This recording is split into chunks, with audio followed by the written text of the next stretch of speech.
Edie is the type of person to sort of bring him into this new world. It was always from the start. It was going to be during a dance, just to sort of remind Nathan that dancing can be really fun. I laughed when I watched it. I laughed when it aired. I still laugh about it. Even though they're in a relationship, she's still surprising him.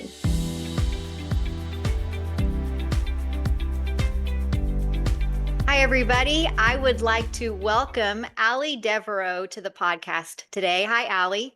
Hi, thanks for having me. You bet. Allie is a writer for When Calls the Heart, and now she is a consulting producer for When Calls the Heart. So, Allie, could you tell us a little bit about what is a consulting producer, and then a little bit about the writing that you got to be involved in this season in When Calls the Heart? Yeah, sure. So this is my fifth season on the show, which is really exciting. Just getting to come, like it's kind of in this day and age, it's kind of rare actually to be able to just go season to season, like have a show that goes this long and be this consistent year after year. So I've had like a pretty um, just amazing opportunity to learn and grow on the Yeah. show. And the show, they've been so supportive of me and my growth as a filmmaker and a creator as well as a writer. So yeah, this year I got to move into a consulting producing position as well, which is um, it's like an earlier level sort of producer for me, but basically means I get to be a little more involved on the production side of things and seeing how that's made, but still from the creative perspective. So when you're writer producer, you're always thinking story first, and Mm-hmm. then dealing with the production issues secondary. Mm-hmm. So yeah, I'm just kind of a protector of the story and the creative side, but still getting to learn a lot of the production side and working more with the um, production side of the show as well. So, can you give us an example of like this season where you got to put on the consulting producer hat and kind of like what that looked like? So for me, it's more just like the involvement. So we got to be more involved on like the production meetings. So obviously because it's COVID, we're like since COVID, we're still all on Zoom Yeah. in the early days instead of gathering us all together. It's also just easier. Like once we learned we could go on Zoom, it just made it a lot easier than trying to gather everyone in one place to have a meeting. But production meetings are like the meetings at the beginning. So when everyone comes into prep and we start prepping the episode before it starts filming, they have like a concept meeting and production meetings. We talk about art and set deck and props, and there's different meetings for every part, and we discuss it and talk about the script and what's needed and how best to tell the story. So getting to be involved in all those meetings on that side is just really cool and a great way to learn and sort of hear all those parts that go into making the show. And just considering all those parts from a story perspective. So yeah. That's really cool. So, is it also then an opportunity, having been in the writer's room and now being able to kind of stick around for that next phase where there were opportunities where you were able to kind of like be that glue or that in between to say, we were thinking of this, and did that ever happen? Is that part of that as well?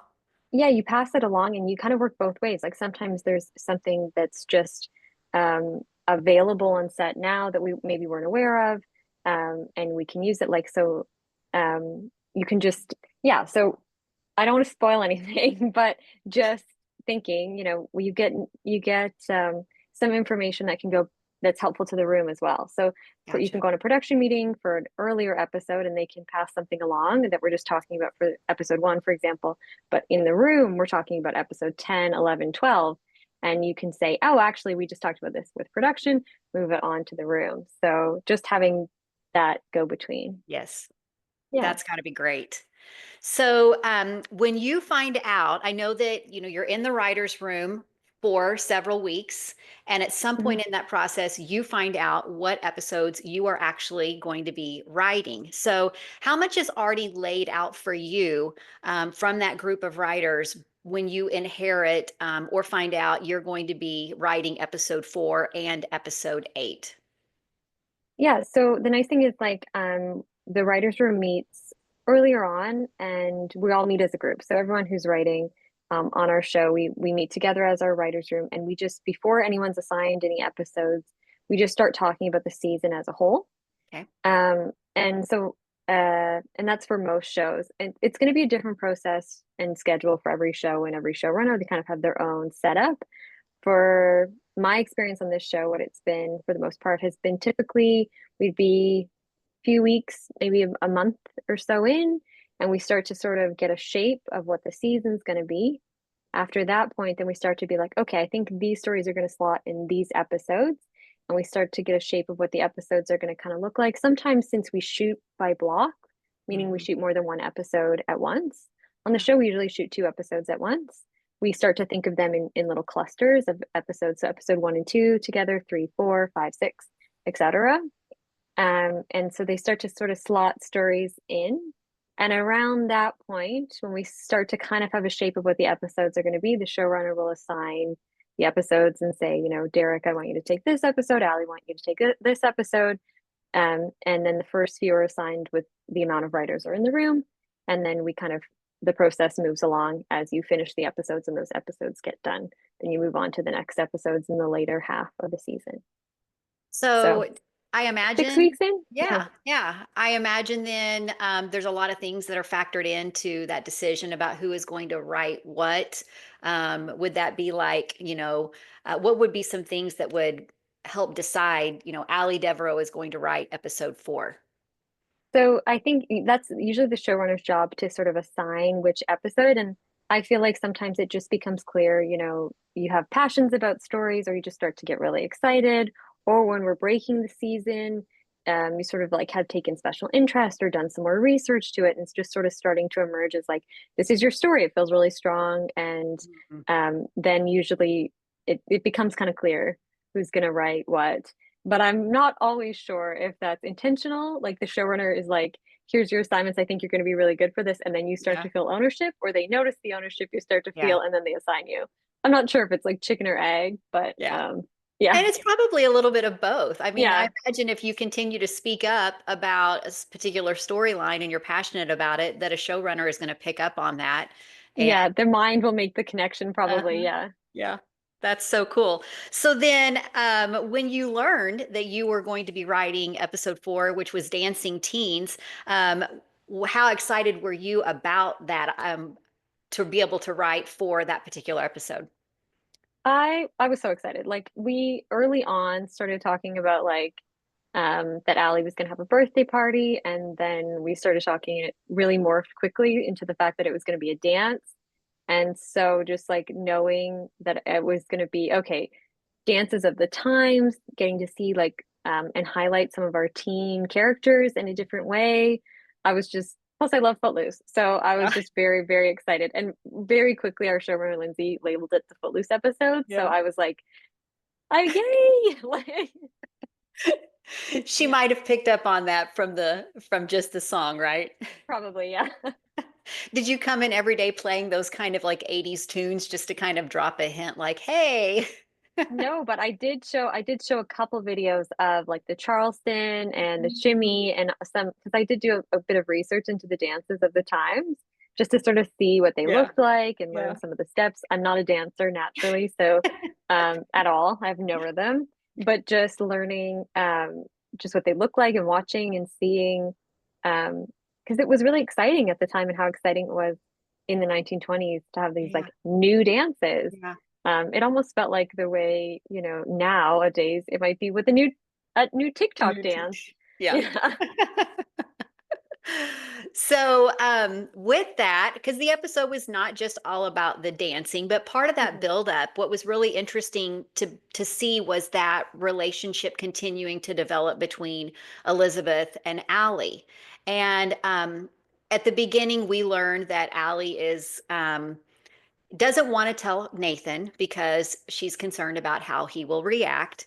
And so she confides in Elizabeth about that. And so, what types of conversations were had, knowing that, the progression that Nathan and Elizabeth's relationship was going to make this season, and how that, Allie and even little Jack were going to be a part of that?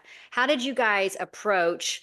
How can we have Allie confide in Elizabeth, and Elizabeth honor that, but it not negatively impact any sort of a relationship or confidence that she has with Nathan? Yeah, so we talked about that really early on. Like we know like that as Elizabeth and Nathan's relationship is growing, their families, of course, are going to intersect even more. And Allie's already in Elizabeth's life as her student, but there's a new dynamic kind of starting to emerge with them as Elizabeth's with Nathan. It Yeah. just brings her into Allie's life. So when we were breaking the story, we just wanted to kind of have a fun way to sort of show this trust, this Hmm. even deepening trust between Allie and Elizabeth, and just like some faith in their relationship. But it's also not asking Elizabeth to like keep a secret from Nathan or anything dangerous like that. It's just Elizabeth understanding the dynamics that Allie has with her dad too, and understanding that she's just allowing Allie to have time to tell Nathan in her own time. Hmm. Hmm. So she's just acknowledging the relationship that already exists between Allie and Nathan, but we're seeing this other side of the relationship that's developing between Allie and Elizabeth. So it was Yeah. a really fun way to kind of get to show that. Yeah. It was also really neat to see when Nathan found out about it, and there was a little bit of tension. And Elizabeth entered, and just the way that she, whether it was her teaching background or just the fact that, she's a wise mother herself, that she knew how to kind of be that bridge. That and that person to kind of offer that compromise between the two of them too. So that was really neat to see how that played out as well. Yeah, and I think like Elizabeth is learning and growing to know Nathan and Allie better than anyone knows them because she's in their life with them in this new way. So she is the perfect person because she has these skills, of course, but then also because she knows them so well. And there's this intimacy between all of them as a new little unit. Yeah. Yeah, it Yeah. was pretty neat. In episode 4, Rosemary and Bill team up again to start tackling the Garrison gang investigation. And we have a moment where Nathan, in a way, kind of offers the blessing of, like, I'm glad that you guys are working together again. I can't speak for every Hardy out there, but two different people that I was really hoping to see. Bridge to have more of that relationship develop, that get back to that this year with Nathan, was Rosemary and Bill. So can you Mm. talk a little bit about, was this like a deliberate decision to bring Rosemary and Bill kind of into Nathan's camp more this season, or did it just happen naturally because of the different stories that you guys had, that you were writing?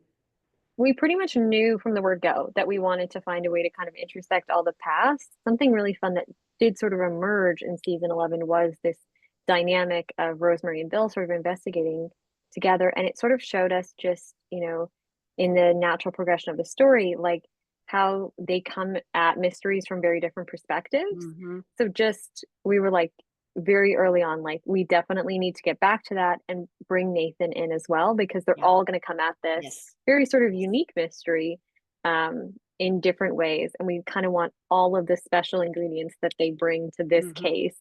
Hmm. So yeah, it was definitely deliberate to bring them in. And we were really excited to see sort of how Rosemary would, we've seen Bill and Nathan work together a lot, but sort of seeing how Rosemary would come into that as well. And Hmm. that obviously led to the really fun DeMarco method and just those sort of things found themselves once we had the story, but we knew pretty early on that we wanted them to intersect on the story. Yeah. Well, and I don't know how intentional it was. I mean, you've shared a little bit about how to bring them together. They're all serving in law enforcement in their own special way. But knowing that Nathan and Elizabeth are together now, it was really nice this season. And I feel like that was kind of the start of it, to see Rosemary and Nathan have those moments. I mean, we saw a little bit of that in episode 1 when Mm-hmm. Nathan confided in her about what he was dealing with. But I think even in episode 4, it was nice. One more conversation between them to see that Rosemary and Nathan having those conversations, and even what's came. I mean, the hug that Rosemary gives Nathan and Elizabeth together Yeah. later on in the season. So it was really neat to see all of them come back together. You set a really good foundation for the DeMarco maneuver in Yeah. Yeah. episode 5. So that was great. This one, and I've heard from a couple of our directors, and even I got to talk with Natasha Burnett. But it was really, episode 4 was a really big moment for the Canfields, especially for Angela and what she's going through. And we got a hint of that last season, Yeah. as to what might happen. Can you share a little bit about that storyline and what you guys really kind of like how you wanted to build that arc this season? Yeah, this story is super important to me. I live with my sister who's disabled, and I'm her caregiver. She uses mobility aids. She has a heart condition and some other autoimmune issues. And I've just learned a lot about accessibility from her Yeah. and what life is sort of like, um, and how life for her is different than it is for me because since she's become disabled. So I have to admit that Joseph's journey that we see on this episode is something that I had to go through myself, learning and discovering and listening a few years back. So, yeah, I pitched the story when we were talking about episode 4. Is just this might be, since it's something new, a good way to talk about how new things we might not consider the accessibility of them when we first bring them in if they're new to us as well. And so then our showrunner Lindsay allowed me to find a place for it in this episode. Um, so yeah, Aislinn, my sister, has really helped sort of shape my view of Angela over the past seasons. And I know how important finding community has been for my sister and just meeting other people who are disabled and other people from the community that she can sort of talk to about what she's going through. So then thinking about it this season and last season as well, we talked a little bit about it, that Angela might find herself in that position as well, just seeking a community. Mm-hmm. So, Angela has to experience the world in a different way than anyone else that's in Hope Valley. Mm-hmm. So I just found that this episode could be a cool way to sort of highlight that, celebrate it, and start to open the door to give her a way to find her community. Mm-hmm. Um, yeah, a different community. I think it was, for so many of us who may not have the experience that you have necessarily. I know watching it, and I was resonating with Joseph, but then as I got to hear more of Angela's perspective, it was one of those aha moments, I think, for so many of us. Hmm. And I think that's what I love about One Calls the Heart is there's so many moments where we're involved in the story and we love it for the entertainment side of it, but there's so much learning that happens as well. So I love that you took that opportunity to bring that in and how it translated. And how special it is that Viv and Vienna had that time to have that conversation. The dance that happened was so powerful, so It powerful. was it was so beautiful, and it really, again, it sort of shows that like stories are universal, even Mhm. though it's not exactly my story and my sister's story. It is a way that we can connect and sort of tell these like universal stories that people can just watch and relate to because it's just how the world is. But Mhm. it might not be what everyone expects it to be. So yeah, and again, when I watched the footage of it, I was just like Mm. crying Yeah. because um just like seeing Joseph and Angela, and then of course knowing the actors' relationship Mhm. outside of the show, being a real father-daughter, it just Mm. makes it all the more real. Yeah. And it's yeah, really beautiful to see. Well, and I got to be in Kansas City this last Oh, December when several of them were there. And Viv got an opportunity to share a little bit about what was going to happen. And oh, for him to even break and have that emotional moment. And I think it's one thing when it impacts us as fans, but then also when you see the actors and just how those stories resonate even so much with them.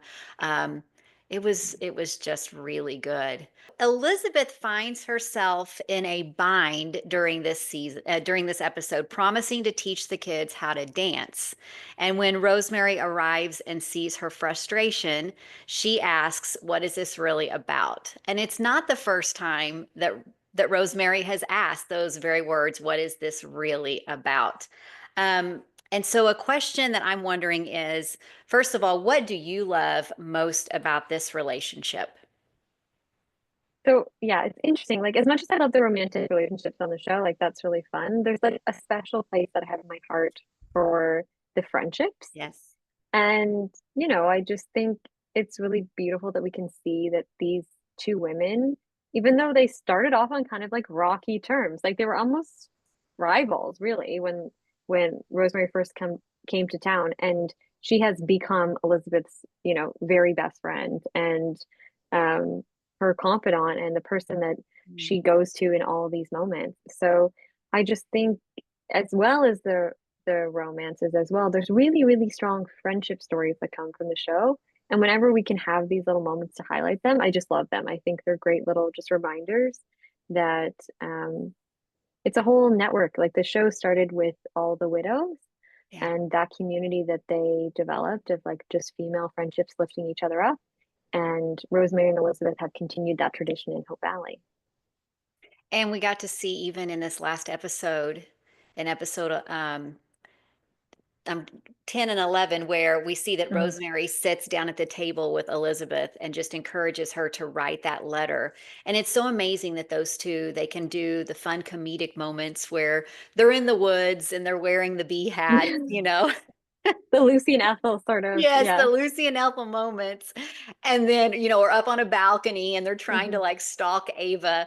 And then on a dime, they can flip and just have these emotional, impactful, just they know each other so well kind of moments. It's so important for us, I think, as viewers to be able to see how those friendships can be so well rounded and how they are so there for each other. And I think, I've been really lucky. I have some really, really great female friends, and we have times where we're just, hanging out together, and we have times where in that hangout we are crying, but we're also laughing and getting into hijinks because that's just the nature of us Mhm. as a group and as friends. And I think it's pretty natural to a lot of female friends. Yeah. Yeah, that's pretty special. In the scene where Allie and Nathan discuss her not telling him about the dance, Allie mentions that Elizabeth is going to teach them. Nathan replies, Elizabeth. It's the first time we've heard Nathan say the word Elizabeth or call her that Mhm. in front of Allie. So is that something that was intentional and a good little place to drop that next step in? Yeah, it was intentional just to sort of show the familiarity that's building for them, and the dynamic sort of shifting, not just from teacher role, but Elizabeth sort of being part of this family dynamic as it's growing. And at that point, obviously, since we break the episodes all together and we have a season arc and we know like what episodes kind of go, we knew that coming up, it was going to be that moment with Elizabeth and Allie in the next episode on the Yeah. step where she says at home she can Yeah. call her Elizabeth. Yeah. So we did know we were building to that. So in Yeah. that scene, we thought, let's just sort of start towards that.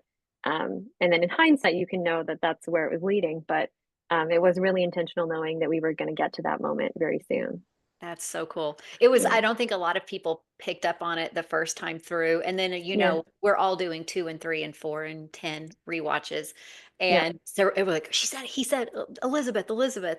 And then after the porch scene in the next episode, Yeah. when Allie goes to get the grilled cheese sandwiches, Yeah. she calls her Elizabeth to Rosemary. So Yeah. another little step in that relationship. So that was very cool.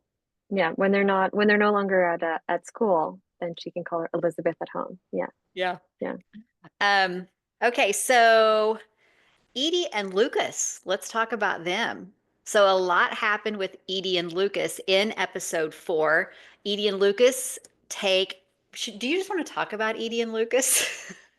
Yeah, I mean, they're a really fun dynamic that sort of got to come through this season. And I have to say, I really love writing them because, Yeah, having a new character come in is really fun because it just opens up a world. And I feel it opens up Lucas a little more than yeah, we've seen him in the last little bit, get to be. Because even as his past sort of came up in season 11, it was something sort of that was hard for him, it was more painful. This is something that's bringing him into a new world, hmm, a brand new experience that he's never experienced before, yes. um, like chasing a baby calf.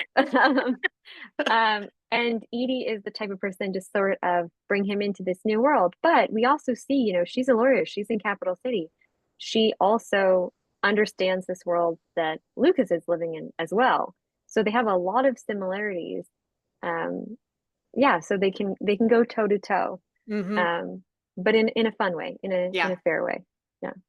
Well, and you did such a nice job of in the episode, there was a moment for each of them to kind Mhm. of open up and be a bit more vulnerable. We get to see Hmm. Edie as they're looking at the field.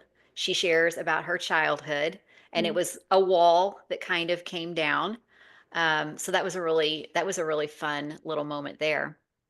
Yeah, and that was part of the reason to just get them out of town as well, Yeah. was just to get them out in the open, get them in a space that's familiar to her as well, so she can um, feel a little less guarded. When we see her and she's in her office or in Edie, she's in her office when she's in lawyer mode, Yes. and we just see her in that professional way.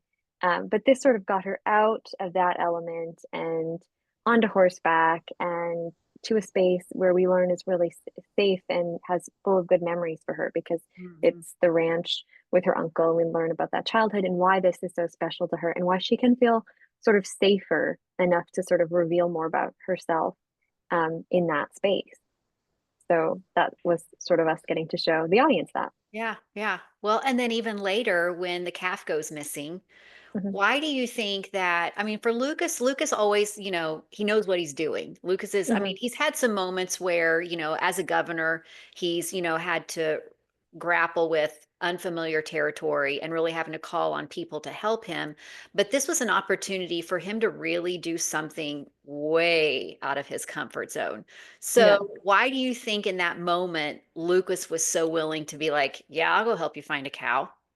Well, you know what? Lucas is always going to help someone in need. Like he Yeah. is there. And I think he's thinking two hands are better than one.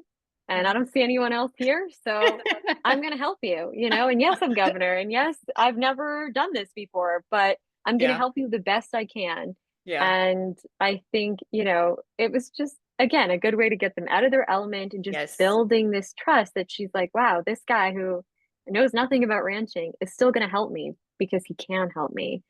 Yeah.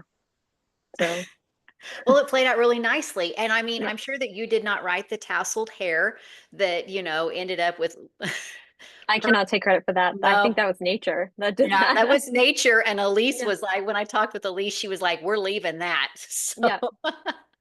that was great. It Yeah. was good. It's been really fun to see their dynamic. And I'm sure you've heard for so many fans, they're a very popular storyline this season. So it's been kind of fun to watch slowly how that has their vulnerabilities have came down, trusting each other a little bit more, getting on from opposite sides to on the same side. So Yeah. it's been a fun storyline to watch. Yeah. And it's been a fun story to write too. Like Yeah. it's a fun place to explore because they're a good duo. Yeah. Yeah, they are. Okay, so back at the dance, Hmm. there was a different dance. So the dance scene between Nathan and Elizabeth was a highlight for a lot of people. Hmm. I mean, I think for so many people, we've waited for so many seasons to see Nathan and Elizabeth have a dance, and we've gotten a few of those now. That was beautifully shot Oh my in the God. church. It was so gorgeous. Did you write that moment, like where they would be dancing as they were having another one of their, what we call those bread and butter moments where Nathan and Elizabeth just have those conversations? Yes, it was always from the start. It was going to be during a dance, just to Yeah. sort of remind Nathan that dancing can be really fun. I have to say though, when I was writing it and envisioning it, and the whole time you were talking about it, above and beyond how Elise shot it, Yeah. I just couldn't like I was blown away when I saw the way it looked because I've never seen the church schoolhouse in that from that angle. It just Mhm. was so beautiful. I think from the original script it was actually outside, Mhm. and then they moved it inside, and I'm so glad they did because Oh it yeah. looks so, Yeah. so good. Like, so moving it into the church set, it just looks so, so great. So, Yeah, it was gorgeous. And there was like a haze that was coming in yeah, from the windows, the way that that was shot. Nathan gives a line where he's talking about them taking the lead. So, yeah. can you talk a little bit about kind of what he was saying in that moment? I think, for Nathan, it was just sort of him. The whole episode is really for Nathan just getting comfortable with the changes that are coming. Yeah. And I think, for this.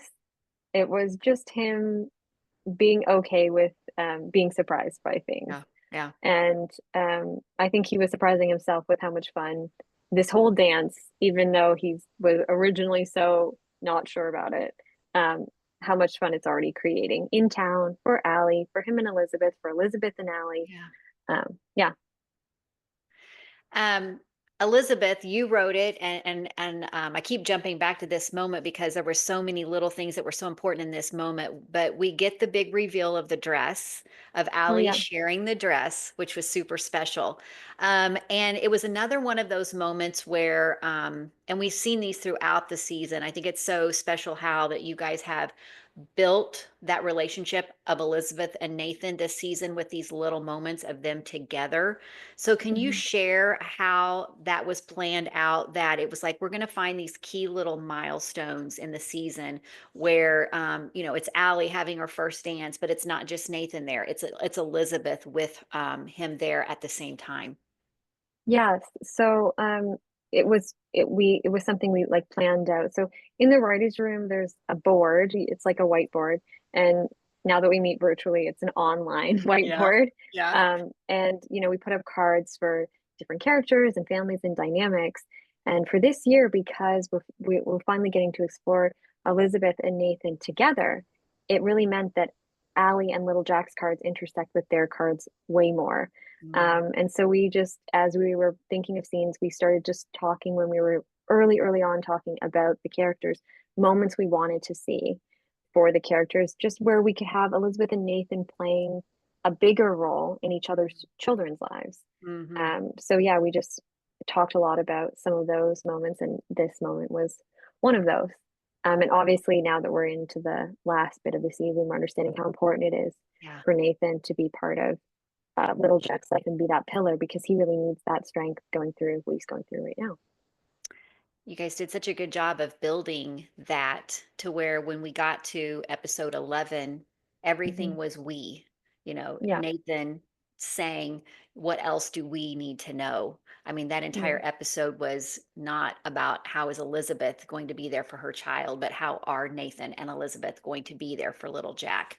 yeah, It was a really good progression to get. There was no shock to it. It just was yeah, the way it was supposed to be.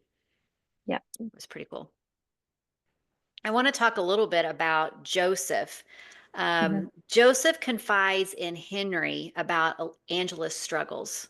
And first of all, we love this friendship between Yeah, Joseph and Henry. And it's really been interesting to see Henry's storyline this season and how he's just had these moments where he just kind of very Henry like sweeps in at just the right moment to offer his wisdom. And so it highlights even that when a pastor who is supposed to have all of this, knowing how to deal with things, when he's having this weak moment, that Henry has had those opportunities where he could come in and just share and be there for Joseph. So can you talk about how you wrote it in that Henry would play that part of being there for Joseph, but also just Henry and being that role throughout the season? It's happened so many times. yeah. So at the thing about Joseph too, he is pastor, yes, but he's also human. Yeah. And I think it's really important to show that he, will have human moments and allow him to have people that he can go to.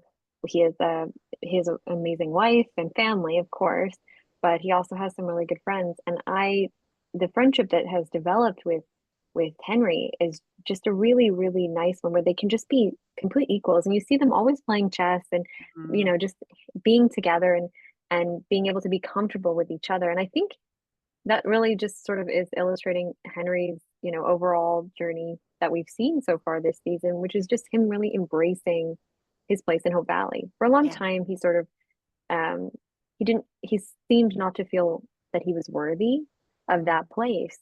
But now that he's gotten this forgiveness and he's most importantly forgiven himself, he's really just confident enough to sort of Mhm. step in and be that helpful, wise person that has gone through a lot and has seen a lot and has a lot of wisdom to share. We're just finally seeing a Henry that feels comfortable enough sharing that wisdom with everyone. And it's so cool to see how he is even being such a mentor to all of the Yeah. kids in Hope Valley. Yeah. That's Go ahead. He's like picking up this role. It's interesting. My mom loves the show, and she told me she was recently rewatching it, and she was like, I forgot that like Henry was like the villain in the first Yeah. season because now Yeah. I love him so much. Yeah. And I was like, I think that's sort of all of us, but it just sort of shows the power of like really the hope in Hope Valley that, Yeah. anyone can find redemption if they're looking for it and they're Yeah. seeking it. And there's no apprehension from anybody or the Yeah. kids. They just know, he's got all of this wisdom that he can share. I love that he's even there, most recently imparting that wisdom to Emily and her storyline, and as a potential business person, what he can even share with her. It's been really special to see. Well, and that particular dynamic is just really, it's been really fun and emotional for us as we're writing it in the writers' room because, we knew that it was Emily, her dad died in the mine Yeah. explosion. Yeah. She watched in the mine trial that was Henry sitting on the other side, and he's just kind of grown so much that now she sees him as a mentor and he's guiding her. And like, so just seeing that full arc with Emily Hmm. is, for me, I find it just a really, really beautiful Yeah. story. Yeah. Yeah. It really is. Okay, let's switch to some fun Footloose stuff. So Hmm. we get to the actual dance, and Sarah Maberly, first of all, did a fantastic job Hmm. Oh decorating my God. for Allie's birthday. Like, wow. And first of all, like so much decorating this season. I mean, just over the top. This has got to be like the tops for her and her Oh my team. gosh. Yeah. Yeah. So how does, and you shared a little bit about, writer's room and then the production side of it, but how does that collaboration between the production team, the director, and the writer work for a moment like that? Like you've got a vision and you write it, and then how does it carry all the way through? Yeah. So when we talk about, we usually sort of think of the script as like the blueprint, Hmm. for like the early production meetings for the episode. And they're sort of the guide for all those discussions. But at the point when the director comes on to prep, they're the guide, the guiding visual vision. So they have like what it's going to look like. We have what's going to happen, and they have what it's going to look like. And they sort of guide the team. And we all sort of come together in those early meetings. But at that point, it's really the director that come in and produce these amazing visuals. And then obviously Sarah and her team come in and blow it out of the park. And I Yeah. just look and go, that's the saloon? Like, I've been in that saloon. Yes. I mean, I remember texting Sarah the first time I saw the footage of the party, and just looks so good. Like, and I'm just, yeah, I'm always blown away by the work that the entire like set deck and Yeah. art team does because the production design is just really, really good. Yeah. And yeah, Sarah does an amazing job. Shout out to Sarah. Well, and I got to go to HFR Ah, in September, which yeah. means I got to go and see the saloon for the first time, which just as a saloon is really cool Mhm. to see and so Yeah. big. And obviously, why so many things are shot there because of its size. But I was like, there's no way. I mean, just how she could take a space like that and transform it into such an amazing, and the colors and the research that she did to know what was Mhm. time appropriate was pretty cool to watch. So Yeah. It just looks so good. And then in the story world, we get to really believe that, everyone in Hope Valley would work together to make sure that Allie has the best birthday party. And so the whole crew works together to make sure that Allie has the best birthday party because we know that the people of Hope Valley would give that to her. that's right. That is Yeah. exactly right. So the dance was also, I thought you did such a fantastic job of weaving in Molly's story this season and this potential romance with Jed. And it was the perfect opportunity for us to hear why she was apprehensive about this dance happening. And at the same time, building in a little bit of potential romance possibly for Molly. So how did that play out as far as like you deciding how can we connect these two storylines? Yeah. So that it came out pretty organically when we were talking about the story. I'm going to give a shout out to Beth Stewart, Elizabeth Stewart, one of our writers. It was Yeah. her idea to sort of connect this past story of Molly's, and she had sort of the pitch for Molly's past. And then we knew we wanted her to connect with Jed because early on we were talking about, the fact that it was time for Molly to find someone that she could connect with. Yeah. And, just because of their personality and the way that we've seen the two of them, we're talking it through and we're like, Jed really is the perfect choice. Perfect. Um, so they just are a good match. And this was the first time we really got to see them sort of highlighted as a duo, as an emerging duo. And yeah, it was Beth's idea to connect that past story. And as soon as she pitched it, it was like, of course, that's going in. That has to be what it is. Yeah, And then even the way that it was shot at the end of the dance when they're out on the front porch yeah. dancing and the lights was pretty cool to see. Molly got her moment. So, Yeah. Yeah. the whole thing was that Molly had missed her moment when she was young, and Yeah. we wanted to make sure that if we were going to tell that story, that we wanted Molly to get her moment because she Yeah. deserves it. Yeah. And back Yeah. inside, Allie is a bit Hmm. stressed because nobody's dancing, nobody's, they're everybody's kind of standing around, which was so good. Calling back to the original Footloose, it was Hmm. for those of us that have watched it many times, knew Yeah. exactly what was going on. So well played on Yep. that one. Even Timmy, which did you write the Timmy saying let's dance, or was that added in? That was Elise. Elise said it in. We did end up putting it in one of the scripts, but it came up in the production meeting. And it was Elise Yeah. that was like, we got to say it. So Had to. it ended up being scripted, but it came from Elise. Yeah. It came in a much later draft. Yeah. Yeah. It was great. I mean, you can just imagine all these people that had went back and watched that movie or even watched it for the first time when it came out were like, Hmm. "Oh, we know where that came from." So Yeah. it was a fun little callback there. Also Oliver, who we love Mhm. dearly, putting the gift back in his pocket when Wyatt appears, such a special moment. You've said that that gift will come back up again if there are more seasons. Hmm. So I'm curious because I'm very intrigued by this When Calls the Heart Bible that you Yep. keep. Um, I mean, does that just, okay, we don't want to forget that. Like, how do you organize, that section of if we get more seasons, this is how that would potentially play out? Yeah, so I mean, we discussed in the room what the gift was going to be, and in a perfect world, we'd have like nonstop episodes where like every detail Oh, could be yeah. shared. Yeah. But in instances where we just can't do it, where it doesn't come up in the story, or the stories run too long, or it's just we want to save it, um, we do a running list of something called what we owe. Oh, And then the hopes are, if there are future seasons, or even, sometimes it's early on, we know it's going to get cut and this is what we owe if later on a story, we need for whatever reason, we can't do one story, we need space for another story, we can fill it in too later in the season. mm, Um, so we have like what we owe, and then the hopes are we can address it whenever we have space. mhm. So, I can't promise when we'll see what when, um, but I can promise that we don't forget. We Yeah. do keep track and try our best to be able to give every detail that we can. Yeah. Yeah, then that Bible is pretty big now. It's way more than 400 pages. But it's not just me who keeps it updated anymore. So there's a working file, and it's shared with me, Liam Burnley, who's another Yeah. writer. And Yeah. then last year, our writer's assistant Tammy also had it as well. So there's a digital version. It has table of contents, links, search bars, keywords, all that stuff to make sure that we can quickly find what we need to find, and throw it into a story as needed. And you started this, is that I correct? I did start it, yes. So when Yeah. I first came on the show, there wasn't anything that sort of collected all the information together.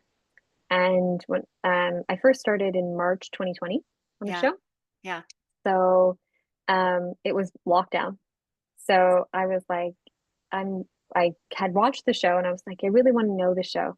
So I just watched it like a few times because I was stuck at home, and I Yeah. was just Yeah. loving the show. And I was like, there's so many details. So I decided to just start compiling them. And it turned into what is now the Winkle's the Heart Bible. I'm in awe. I'm Mm. fascinated. That's pretty cool. Do you have the what we owe section memorized? I do have it. Yeah, I have most of the Bible memorized. Yeah, like it can come up occasionally. We'll have been in the room and they're like, "What episode did this happen in?" And I'll say it's season 3, episode 10 that we were talking about Yeah. this, and Yeah. um, it's just it's it's locked in there now because I watched it so many times, and then also every season before I come back into the room, I also would rewatch it before I joined. Yeah, That's amazing. Good for you. That's awesome. I love the show. I totally am in awe of the feat that you have accomplished by creating such a massive document. It's pretty spectacular. I've always thought about printing it off and just like having a hard copy in like an old school binder because that's how I love to be. But I think my poor printer would overheat at this point. Oh my goodness. And if we get, 20 more seasons, imagine, right? Yeah, So yeah. we talked a little bit about Oliver, Mhm. and so big celebration because When Calls the Heart is a pretty substantial cast, and so I'm Yeah. sure that there's a lot of thought that goes into if we bring in another cast member, or even it's just like somebody for a few episodes. I'm sure that there's a lot of thought that goes into like how are we going to balance that out. Um, but this one's been a win from the fans, bringing Jacob Shumate in. So can you talk a little bit about what led to the decision to bring Oliver to Hope Valley?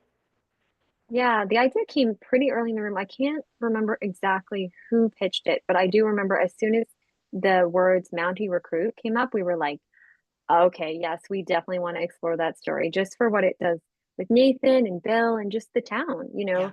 know. And we were like, we haven't seen a new Mountie in really in the show. We've talked about it, and we have had some people who were earlier on in their careers, but just having a Mountie who's in that really, really early stage, we just thought this is going to be a story that is going to open a lot of other stories for Oh our yeah. characters. And Yeah. that's why when we bring in characters, it's for what they do to open up the other stories for our existing characters and our town. And then yeah, of course, Jacob is like the perfect choice. He plays Oliver perfectly and is just a wonderful addition for sure. Yeah. Pretty amazing. I got to chat with him the other day and he goes, "Well, Yeah, I'm a lot like Oliver, or I'm a lot like Oliver." And I'm like, "Well, you playing it really well." So, it's been yeah, fun to watch the dynamic. And again, I mean, it's very evident you bringing him in, how he's been able to connect with all of those stories, and to be there with Nathan, to be there with Bill, the storyline with Allie, even, Elizabeth and that teaching. yeah. It's been pretty amazing. So he's been a fantastic addition this season. So, um, It was a really fun moment when we got to have Elizabeth and Nathan talk about Oliver as our student, you know? yes, Yeah. yes. Even the moment where they go into the stable and Nathan pulls out the bench for them to sit down and do Yeah. that together, and that moment back, it was one of my favorite moments with Oliver this season, Mhm. just being able to have him share his story. So, and it was kind of the first time that we really, because there was some mystery behind who Yeah. Oliver was, and that was that moment where we got to see, oh no, he's a good guy. Like Yeah. he's a good kid. So it's pretty cool. So we saw some small Hmm. details. Yeah. Um, like Elizabeth eating chocolate cake. Was that in the script, or was that a decision that was made on set? That was made on set. I can't say whether it was Aaron or Elise. But yeah, it was not scripted that she was eating the cake. So some of those small details I love because when we get to watch the footage and the dailies that come in from set after they film, and some of those get to be surprises for us. And Yes. yeah, some really awesome moments that we're just really excited of the story because film is collaboration. The script is just the blueprint, and then some Mhm, really, really amazing moments just come out on mhm, their own. mhm. We talked about Viv and Vienna and with Joseph and Angela's story as Yeah. well, in that I love you more, I love you most. That was not scripted, came out from them, and Mhm. so beautiful. Yeah.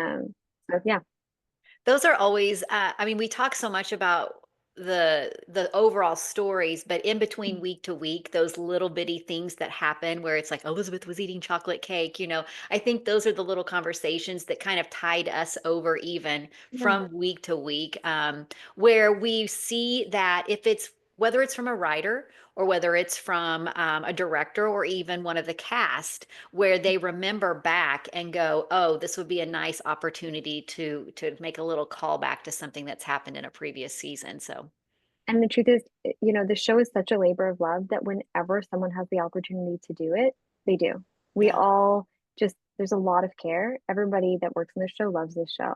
yeah. Um, so yeah, we're a crew of parties. that are making this show ourselves.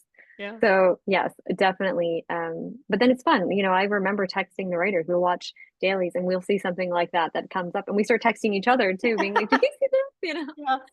Yeah. Well, good. So it was a nice surprise for you guys as well. Another one was Oliver's moment with the gift. Was that meant to mirror Nathan walking away in season 6 after seeing Elizabeth dancing with Lucas? It was a callback because Lindsay, our showrunner, she referenced that moment a lot as one of her favorites when we first watched, when she first came on to the show. We watched a few episodes in the room when she started in season 10, just as a group to sort of get a vibe of the show and all sort of talk together. And that was a moment she referenced really, really loving. So when the opportunity came up, the comparison was definitely made. Mm, Yeah. that's super cool. Isn't it crazy when you can have those moments where nothing is said? And I mean, that was such a powerful moment that has just stuck through several seasons. So it was nice to have that little callback.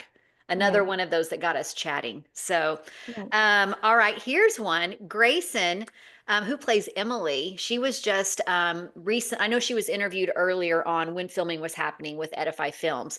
We just got to watch that in the last week. And it was really fun to hear her story and just how her story of Emily has progressed over the seasons. Hmm. One thing that she said, she'd love to see, and again, all of this is if there was a season 13, she'd love to see something develop between Emily and Timmy. Any chance that that could happen if there was season 13, 14, or 15? I have to say, you'll have to just watch and see. There's still one episode left. Mm, okay, Yeah. Yeah. good to know. That's fun. Well, it was one of those, I love those moments where, I think as Hearties, we always try to whether it's somebody writing fanfic or we try to dream it up 3 or 4 Yeah. episodes down. And this one was a little bit of a surprise. So it was kind of like, oh, I think that there was a little something there. So it was kind of fun to see. Yeah. Yeah. Yeah. All right. So you want to switch to episode 8? We Yeah. did quite a bit about episode 4. You had some Yeah. amazing episodes. So the project-based storyline was such a creative way to uncover Hope Valley's mysteries. So where Hmm. did that idea come from? Actually, Lindsay, our showrunner, she has some experience in her own life with schooling from that with her own family. Yeah. And so that was the spark of the idea. And once we got talking about it in the room, it became pretty clear that all of us had sort of Yeah. benefited from whether it was a formal or informal type of project-based learning at one point or another in our lives. And as we were talking about how it had sort of helped us in different ways, we were like, yeah, I think there's really something here. And it just, we were talking about ourselves, but quickly transitioned into talking about the characters. And once you start jumping off like that and everyone gets excited, you're onto a story that's going to work. Yeah. Well, it was Yeah. neat how you guys have throughout the season. And interesting story here. So in my real job, I'm actually the project-based learning trainer for my school district. Wow. Yeah. So when That's I so cool. I when I heard project-based learning, my ears went like, they're going there. And then it was kind of funny because it was like, now when I go back and train people, I can say, guys, this was created in Hope Valley Yeah. in If they were doing it back in 1921, yeah. then you guys can learn it Yeah, you now. can do this now if they've been doing it for 100 years, right? Yeah. So of course I was like, all right, are they going to get it right? Are they going to get it right? And it was so good. But I loved how you have weaved in the learning part of it actually into the mystery with the Garrison gang and all of Hmm. that. Can you talk a little bit about how you guys planned to weave all of that together? So I think the interesting thing about the project-based learning, which I don't have to tell you, is that it really does connect everything to one thing. So we intentionally were like, let's, our stories are all going to be connected. And this is such a great way to show that because the project is really the story. Yeah. And it's all connecting in this huge fun web that's been spun in season 12. Well, it was very creative. And talk about real world application, right? Yeah. Yeah. All right. So this was also the episode where um, Elizabeth is on the radio at the very beginning and she's Hmm. promoting the project-based learning. She doesn't realize who she's actually going to be speaking up against. And it turns into a little bit, I wouldn't say hostility, but it gets Elizabeth a little bit on edge. And so she then reports back to Nathan and shares her frustration. And Nathan says that Elizabeth should approach the situation more like Diane DeMarco. So, Mhm. what does he see in Diane that he thinks, and I don't like to use the word lacks, but we will, that Elizabeth Yeah. lacks? What is he admiring in Diane that he's kind of trying to draw out of Elizabeth? Well, the interesting thing is, I don't really think it's as much about Elizabeth lacking as much as it's more like a reminder to her of how quickly she pivoted to play that Yeah, role. She yeah, jumped right in, and he's using Diane as a real reminder to Elizabeth that she has a multitude inside of her and she can yeah, do anything. yeah, So, this is just a good reminder for her that she just did this. And if she can do that, yeah. she can take on this school superintendent. I will say too, though, I definitely think we saw it in Nathan that seeing Elizabeth just jump into that role with him on this case just gave him even more to admire about her because Yeah. even though they're in a relationship, she's still surprising him. Absolutely. Well, and we've got Yeah, hints of that in her monologue where they're up against the tree and she's talking about we're still learning a lot about each other. yeah, This was another example there. So we can assume that it was more about more of the action that she took and not yeah, necessarily a character trait. yes, exactly. Yeah, Diana's a reminder to be on your toes. Yeah. And I think Elizabeth needed the reminder that she can do this. Well, it was really fun to see. Aaron shared in Vancouver at Hardy's family reunion that we would see a couple of new sides of Elizabeth this Yeah, season. And so then we all assumed that one of those sides that she was talking about was getting to play Diane DeMarco. And I would agree, it was really from this side of it to be able to see Elizabeth a bit out of her element. But the yeah, fact that even though she's been through the trauma of being a Mountie's wife, yeah. she was actually in this opportunity quickly able to pivot and fit right in. And yeah, it was fun to see Nathan's reaction to all of that. So Yeah, and we actually talked about the fact that she is a Mountie's wife. She was married to Jack, even though she's widowed. She is a Mountie's wife, and she had all that growth with Jack, learning with him as he learned how to be the great Mountie that he was. yeah. And so that she's taken all those lessons in. So this was a way we could highlight what Elizabeth has learned through the times. Um, that she doesn't necessarily use those skills in her regular day job as a teacher. But it was really impressive to see. It was a fun that whole maneuver, and then Diane coming in. A part of that was really fun, and to get to see a different side of Elizabeth and know that she's got it in her. So, Yeah, and yeah, Nathan reminded us of that. So, another fun surprise for us this season was to see that Fiona came back to Hope Valley. yeah, And yeah. so she was introduced in episode 5. And Mhm. then in episode 8, we've now had a few many opportunities actually to see Fiona a bit out of her element. So Yeah, somebody that is so got it together, knows what she wants, never, kind of like fading back. She seems very lost in this moment and trying to figure out how to get what she needs to get. And we are introduced to Roland Rockwell, say that one hmm 10 times, yep. who pressures Fiona and Rosemary to create better content. And then that leads to the radio play. So, how did that idea all come about? It was a nice way to kind of help move Fiona towards a solution to her problem. Yeah, so the fun thing about that play is like the play pitch was just it was like the play. We knew we wanted to do a play as like sometimes early on in the room we'd have times where we just talk and we'd say, what's something that just we wish we could do, and that gets thrown onto like a wishful thinking sort of category of the board. And the play was on the board really early on. Um, and so then it sort of was just there hanging. And then we were like, okay, maybe they'll try to put it on and it won't go through, or we kind of talked through all the stories. And then as we were breaking Fiona and Rosemary's story with the radio, it was Joy Gregory, who's a new writer this season, just really awesome, who suggested the pivot um, of the play to the radio play. And Yeah. we thought, that's a great pivot. And let's Yeah. have them actually make that pivot on the show to sort of highlight the new technology. Um, as a solution to their problem. And then it is going to sort of, as we saw, lead to an even bigger solution for Fiona as well. Yeah.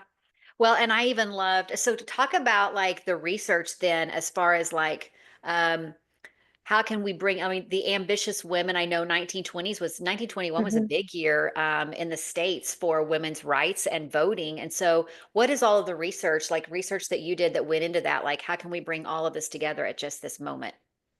Yeah, so really since I started on the show, I've done a lot of reading of books, articles specifically about what it was like for women at the time of the Mhm. show. And these, I've been on the show since season 8. So those really were the early days of suffragettes and feminism. And when we wanted to explore those themes and talk about someone who would, join that movement, it really just made sense for it to be Fiona because Yeah. as we've seen her as a character, she really, she's been a pioneer for women from her very first episode that she Hmm. came in. So yeah, she got to sort of be the speaker of a lot of those issues. But as we see, like these issues of women's rights really affect all of our characters on the show because um, our show is full of strong women and then men who love those strong women. Yeah. Yeah. Well, and Elizabeth picks up during the play, and we'll go back and talk about the play here in a minute, but Elizabeth picks up in the play when she catches Fiona, who's a little Mhm. bit, she sees at the end of the play that there's something that Fiona is struggling with. And so, can Yeah. you talk a little bit about that decision to have Elizabeth pick up on that and then come in and kind of speak to Fiona about even her past relationship and how she had to like say I wasn't leading with my heart, I was leading with what was safe. And can you talk a little bit about that decision and how you were going to go about that, gingerly but in a way that helped Fiona out? Yeah, totally. So, Fiona's journey this season was really fun. We didn't have as many episodes to explore it, so it really was sort of a condensed arc, but still a really meaningful arc, I think. We got to see Fiona in a different way than we've seen her. Like I said, she walks to the beat of her own drum, and it's not always easy to do this, you know? Hmm. So this story with her, we got to sort of show that it can take a toll on you to be a trailblazer. Um, so Fiona was really struggling with that, and yeah, Elizabeth stepped up for her as like a way that's she understands it, So Elizabeth, we've seen lots of characters on the show that have been through similar sort of stories of calling off engagements, started with Rosemary and Jack, and we Hmm. saw Faith, Yeah. but most recently we saw Elizabeth sort of go through that, and the audience went through it with Elizabeth as she was deciding this. So it really made sense for us when we were talking about it to have it be Elizabeth that goes to Fiona, having just recently went through not the same situation, but a situation where she had to make a big choice, a difficult choice, a choice that she Hmm. thought might hurt someone she really cares about. But she had to listen to her heart. So Fiona was there to see that for Elizabeth. She understands the dynamics that Elizabeth has gone through.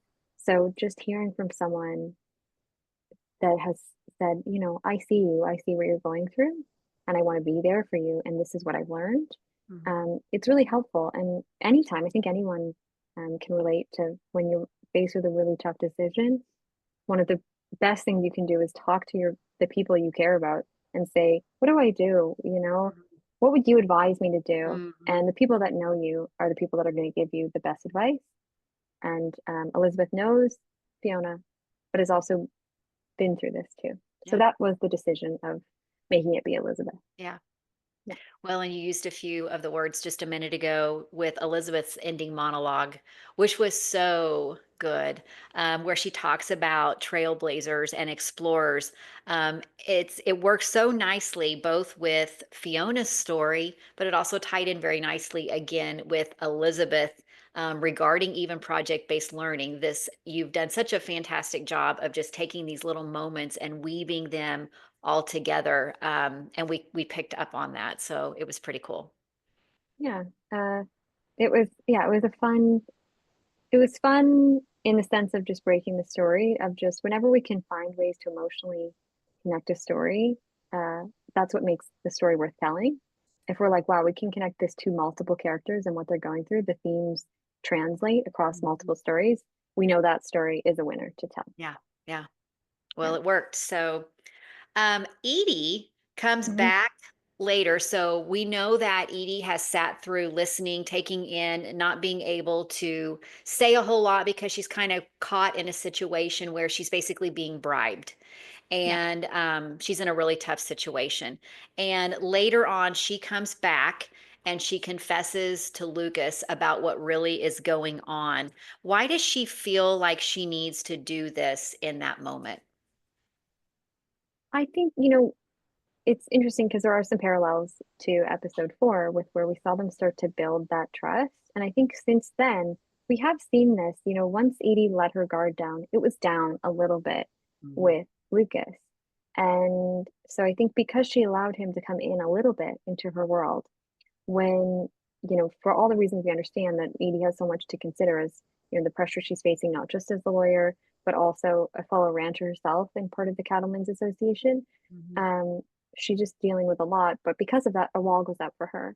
And I think she is understanding that Lucas has been there for her since she's been in town. And so I think that's what sort of drove her to provide him with that explanation because, truthfully, she's gotten used to sharing with him and she's trusting him enough to share. So we're sort of seeing that growth. And he picks up on that she is actually like this is a big deal for her, like where Hmm. she's at right now and what she's giving up. He says you were protecting your uncle's reputation. Like he acknowledges the the struggle, emotionally and just physically, about how she's having to kind of live in two different worlds here and Yeah. play that. And the fact that he is able to acknowledge it, and her response is, yeah, but I was trying to protect your reputation as well, was pretty Yeah. cool. You talk a little bit about that? Yeah. So, we with Edie, we've seen her sort of open up to Lucas and he got to see the side of her where she was talking about, herself and by extension her uncle, Ernie, and expressing all this gratitude she feels to him and the responsibility as the only heir to keep the ranch afloat. But we don't get a sense that Edie has shared this with a lot of people. Mhm. So the fact that Lucas has just sort of understood this and kind of followed her along this journey she's been on is it means something to Edie. So she's sharing that he means something to her too, Mhm. um, in this light way. That's as far as they're going right now. But it is her acknowledgement that Lucas means something enough that she would work to protect him. Um, this is also the episode where we have another family dinner. Mhm. And Nathan has promised Elizabeth a dinner. So we've learned in this season that Nathan can actually cook and he can Yeah. do the dishes now and all of this. So these are new, fun, enlightening moments about Nathan. But can you, in the progression of we're going to continue to move this storyline forward, talk a little bit about that family dinner scene? Because there were so many things happening in that. Maybe we picked up on little Jack's appetite when he asked for more stew, Hmm. potentially with what was coming. Allie being able to kind of build Elizabeth up with the PBL, Nathan being there as a support. Can you talk about, there were so many things that happened in that little dinner. Yeah, and it's interesting because it's just a family dinner, but it did play quite a few roles. So we wanted to highlight some of the parallels between what Allie and Elizabeth were going through.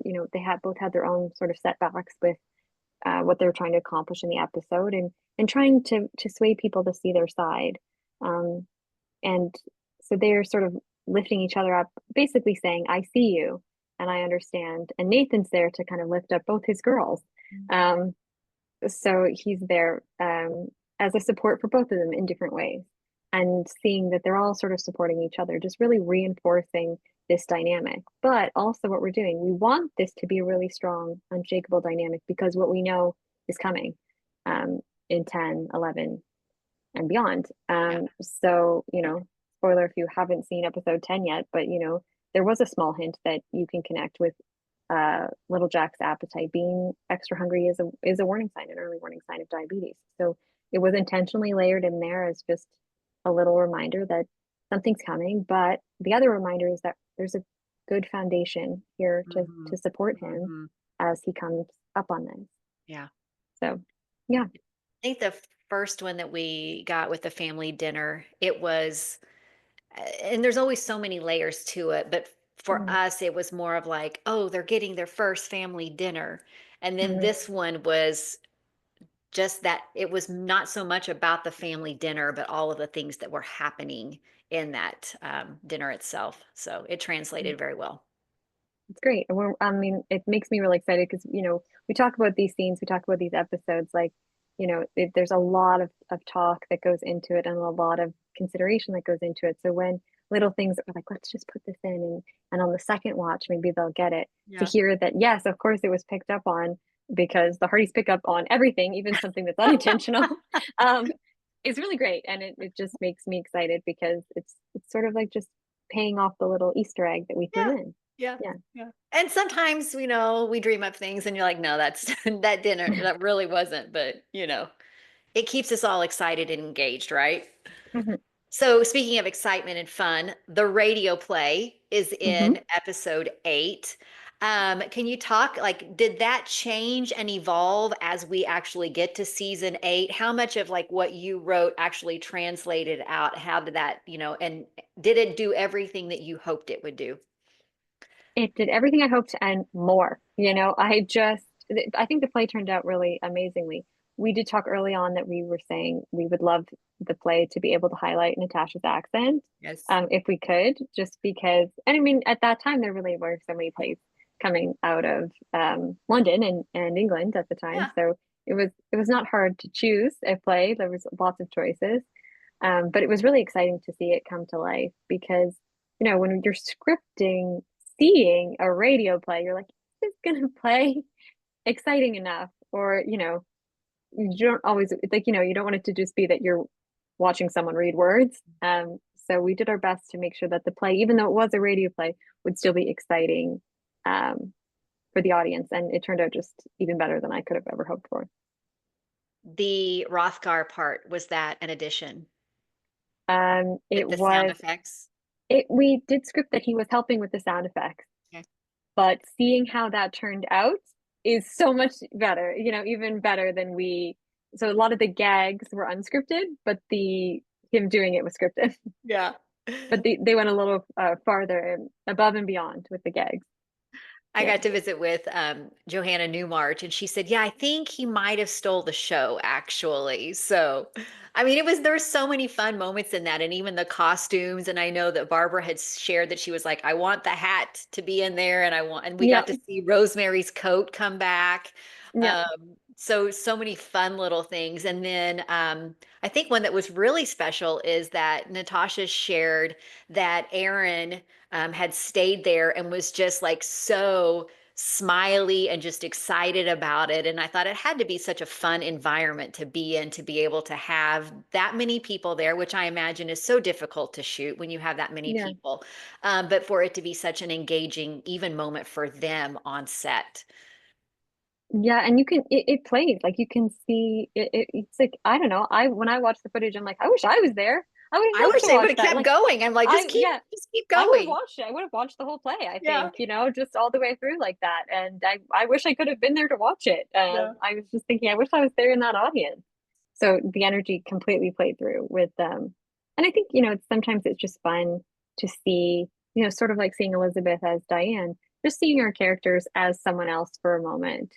Yeah. But how the actors would play their character playing someone else. It's just a Yes. fun layer to Yeah. see.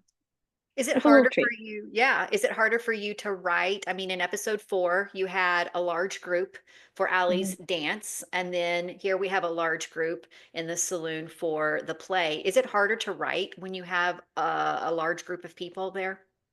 I wouldn't say it's harder, but it definitely has different considerations. So with the one-on-one scene, you're really getting to like the subtext and the emotion that's being said between these two people and what's being conveyed. And then with the larger scene, you still want to have all that, but you want to make sure that everyone has their own point of view in the scene and that that's clear, you Mhm. know, because it's just each person is going to come at this environment with a different perspective. and you want to make sure that that's coming across as best it can, without anyone taking up too much of the air. So Mhm. it's just different considerations as you're sort of plotting it out.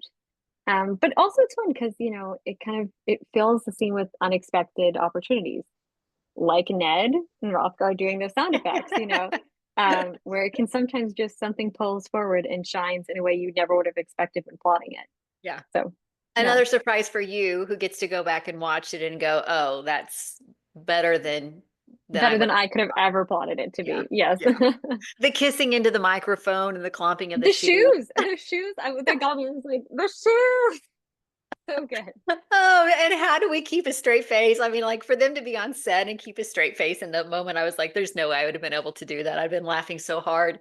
I Yes, remember physically laughing out loud in my house by myself. And I was just like, I'm just gonna laugh loud right now. It was great. So yes. It's very. I laughed when I watched it. I laughed when it aired. I laughed. I still laugh about it. I'm laughing. I just find it really funny. And sometimes it's funny to watch the things. I laugh really hard, and then my sister's like, "You're laughing at your own joke." I'm like, "That wasn't my joke. Someone else put that in. I'm laughing at them. There's just the great performance by Rothgar." and it would be okay if it was your own joke. Yes. So that would be fine. After the play, we have Nathan who delivers the flowers that didn't get delivered before the play Yeah. to Elizabeth. And it's interesting because of the choice that Nathan makes. We've seen Nathan at Elizabeth's door so many times. Mhm. And I mean, you could even write a story on just the progression of Nathan standing at the door. In this case, when she opens up the door, Nathan is leaning against the door, noticeably more comfortable there at Mhm. Elizabeth's door, holding the flowers much more comfortably than the last time he was holding flowers at Elizabeth's door. So, is it fair to assume that his apprehension about spending a lifetime with her and any concerns that he had, even for like back in episode 1, when he is very concerned about how this will play out with little Jack? Is Nathan, is he more okay with it at this point? Is he less apprehensive about all of it? I think it's fair to say that, as their relationship is growing, we're seeing concerns just sort of they dissolve a little bit. They're not bothering them. They don't go away. Some of them are just gonna, be there until they face them. Like, as they say, we'll get there when we get there. Yeah. Um, but they're not bothering them the way they have before. So that we're just seeing the growth, and trust and just reassurance that comes with the fact that they're spending every day together. And those realities are becoming more reassuring than the concerns they're facing. But, as we saw with 10, 11, new problems are arising. But, it's just about them facing everything together because now they have this reassurance that just comes from being together. Hmm.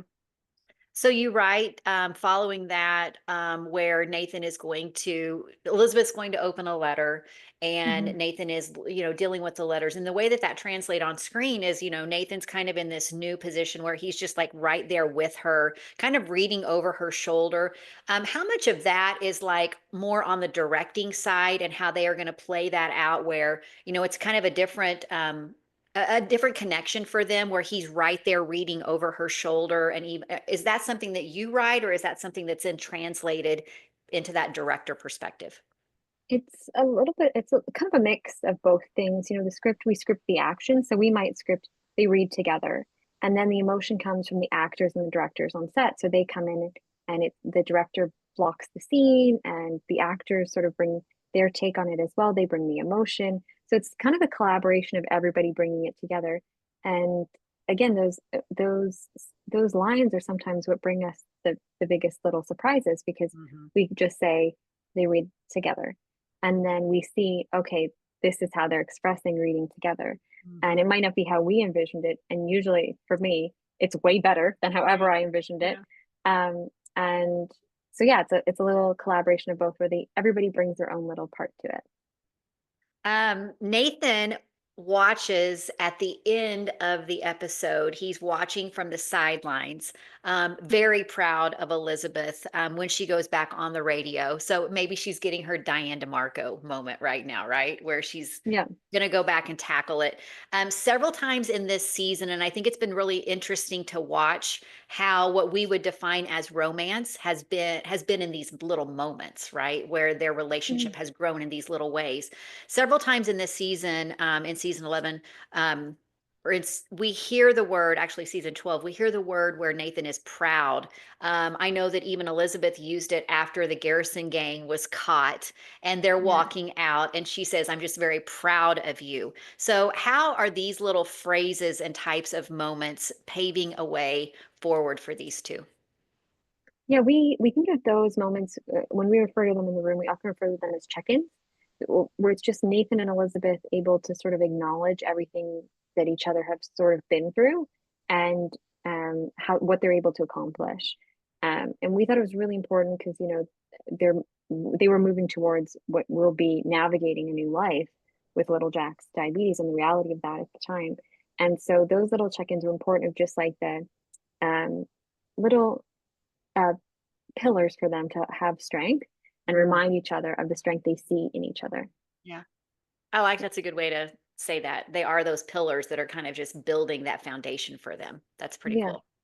Especially now that we know what they were going to be up against when they ended up getting to the end of the season. So, Mm.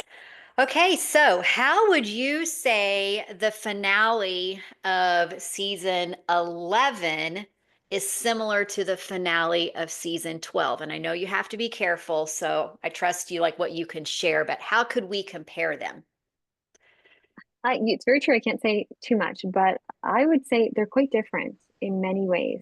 In the fact that, yes, of course, there's going to be some fun celebrations. There's going to be some of those good old Hope Valley, um, Hope Valley party kind of thing, as you'd say.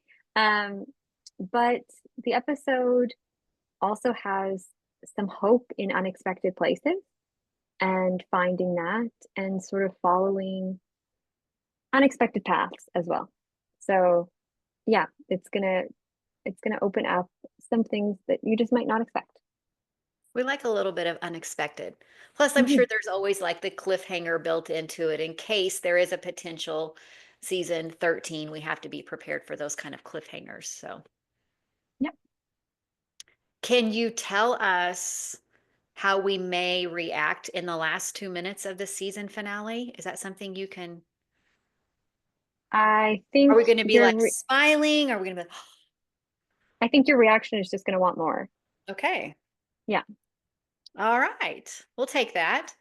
Okay, so if we do get a season 13, what is one particular storyline that you are eager to see developed? So that's the dream, obviously. I We have our know. list of what we owe. Yes. And uh every year I just get really excited just hoping, you hope. Yeah. I'm right there with you, Hearties, just being like, "Please." You got to have Um, hope, right? It's Hope yes, Valley. exactly. It's Hope Valley. So yeah, any story on this show I do find is an honor to write. So my hope would just be to find ways to expand the world even more. Maybe hopefully see things we haven't seen before, or maybe things we haven't seen in a long while. And of course, just more romance. Yeah. We always like that, right? Yep. Okay, not so much on the romance side of it, but we'll go there because it's very close. You brought us a great Hope Valley push the boundaries kind of moment when we'll term it the shirtless scene last season. Uh-huh. Yeah. Thank you for that. That was, yeah, haven't had an opportunity to thank you in person. So thank you for that. Okay. Yeah. Because that was just a fun surprise, right? You like those Mhm. little moments. The dream sequences we got this year were fun Mhm. and opened up, what's really going on in their head. Then we have the shirtless scene, which kind of does the same thing for Elizabeth as well. Can we credit you with any other boundary pushing moments this season? I wouldn't say, I can't take credit for the fever dreams. That was Joy. That was Joy's um brainchild, and we all loved it, of course. For me, I think it's more about just trying to find not necessarily boundary, but like a fun moment of the show that maybe like the Hardys haven't seen before. Yeah. So this season, I will say my push was I really wanted to see Lucas chase the baby calf. I pitched it early on, and I was like, even I pitched a lasso. I was like, what if we just go all the way there? So not exactly boundary pushing, but definitely new to Lucas. Yeah. And I just thought it would be a way to see something Yeah. different that we haven't seen before. So that's my push. Well, you did fantastic. It was a great moment. It was so fun seeing Lucas in a different element. The fact that Chris pulled off lassoing that calf on his first try, it was like it was meant to be. Yes. So, I mean, it just it looks so effortless. You think he says he doesn't know what he's doing, but maybe he's meant for this. you knew all along Yeah. and gave him that moment. So maybe Lucas just needs to be a rancher. Maybe that's something that we need to, tap into if we get another season. Wouldn't that be fun? We know that writing is such a collaborative effort, but is there a particular story that you would have loved to have written all the way through this season, other than just your 2 episodes? Oh, I'm grateful in the show and just, breaking the season. I'm really happy for the stories we got to share and just like being part of those stories at the early stage too. You feel really connected to the whole season, even the episodes you don't write. Um, so this isn't exactly an answer to your question, but there's some storylines from before I was on the show that I just Yeah, would have loved to be part of, yeah, yeah. having watched the show so many times. Like really my dream, I wish I could have been part of season one.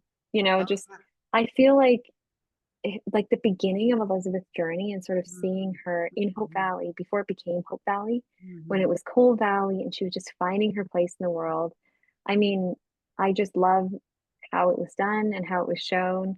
And again, I love the show a lot, so it would have been really fun to be there from the beginning. But some of the stories that were told really early on were just so raw and emotional and Mhm. deep. And yeah, I would have loved to have been part of that. Well, and you shared earlier how much fun it was to write Lucas and Edie's story in episode 4 because it was kind of a new thing. So it sounds Yeah. like you really like to get in on the ground floor and really have an impact on something from the beginning. So that's pretty cool. It's also just fun to see where the story takes you at that level. There's some things that are built in that you just grow from, and that's an honor to be part of it. But some of the new stuff to it, when you get to explore and it gets to surprise you, um, that's really just so fun as a writer. Were there any moments, which I think you've kind of shared a little bit here, that translated even better on the screen than you imagined this? And we'll just say this whole season, it doesn't even have to be the 2 episodes that you wrote. Well, yeah. So again, I'm always impressed by the episodes, that come out. We have an incredible cast and crew, and they go above and beyond for every single episode. So literally every single episode that I write and my name's on, I just feel honored to share working credit with all of those people. Every Yeah. single person on the show is amazing. But for an episode I didn't write, I'll say what was pulled off for Tottie's party in episode 7, and it was just it, like it, I thought it was so awesome Yeah. because it just turned out to be so exciting. It just watching it and seeing it, it just felt like we had arrived in the 1920s, Hmm. and that Hope Valley had kind of made it in a new way, and it just sort of showed us we haven't seen all there is to see, Mm-mm, mm-mm, and there's so much more that we can do. hmm. It was definitely for us, being able to see how it was set up, how it was written, where it was filmed, and how you can transform the church into something Yeah. like that. Such a collaborative effort for everybody to come in and pull that off. And yeah, I think you nailed it. It's like if you have this amazing set to begin with, Mhm. but then to be able to still do something this next level, I think just encourages you to go, "Oh, there's still so much more we could do. If we could pull this off, there's still so much more we could do." Yeah, and it just really opens your mind, and then you say, I hope we just have more and more episodes to Yeah, share these stories with. yeah. That's cool. So do you have a favorite character to write for?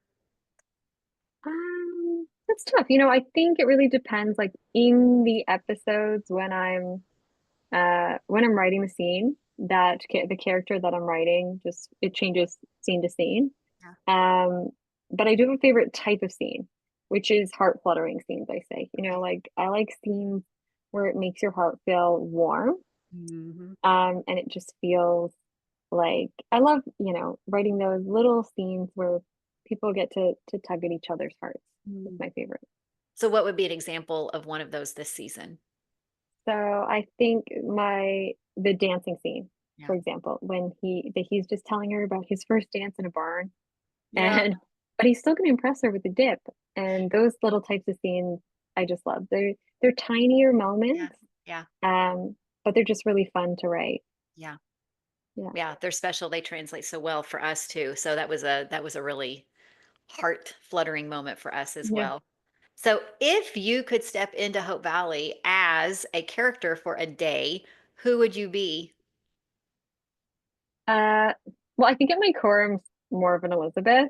So I feel like it would be really fun to step in to Rosemary, Rosemary. just to kind of see what that's like for a Yeah. day, and experience that. I also really think it would be cool to I love like science and like anatomy and stuff. So stepping into May or Faith's life, I Oh, think would yeah. also be really cool, Yeah. to see their world at that time. I would also just feel like I could save a lot of people because I have today's knowledge. Yeah. Yeah. Nice. Yeah. So Travel back. yeah, that's those are the characters I think I'd step in to. So Yeah. you and I both talked about how much we would have loved to have been in that play and just to Hmm. take that. Is there any other scenes this season that you're like, man, if I could have just been there, even, I mean, not even like the reality of it, but even when they were filming it, like I just to be in that moment that you wish you could have been there for? Yeah. So I would have loved, like I said, to be there on set for episode 8. There's so many great moments. So me personally, in real life, being there for filming. If I were Mhm. to go into a scene where I was like living through the scene, I would have loved to learn the Charleston with Elizabeth, Rosemary, and May in the salon. Because, like I said, I can't dance. I have no Yeah. rhythm. Yeah. So I feel like maybe they could have taught me. Yeah. Maybe. It would be a big feat because like I'm not a dancer at all. But maybe if anyone was going to be able to teach me, I think it would have been those three ladies. Those 3 could have done it. Yeah. Well, and Elise, she did, that was Elise, wasn't it?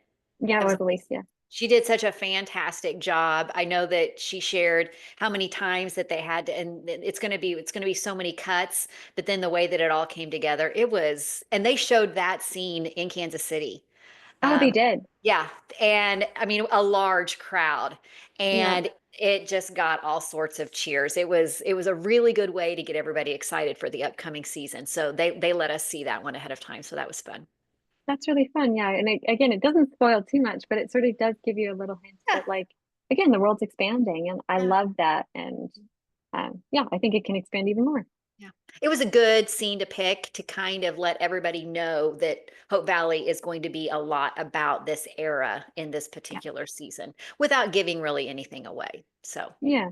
So Allie, I'd like to thank you so much for visiting with me and sharing about the season and what you wrote in episodes 4 and 8. We are hoping, crossing our fingers for the next season. And thank you so much for sharing your insight and for being here with me. I really appreciate it. Yeah. Thank you again for having me and chatting it through. Like I said, I love the show. And so thank you to you and thank you to everyone that watched this season along with us and just um, helped us have so much fun in Hope Valley. Yeah. Thank you. All right. Bye bye.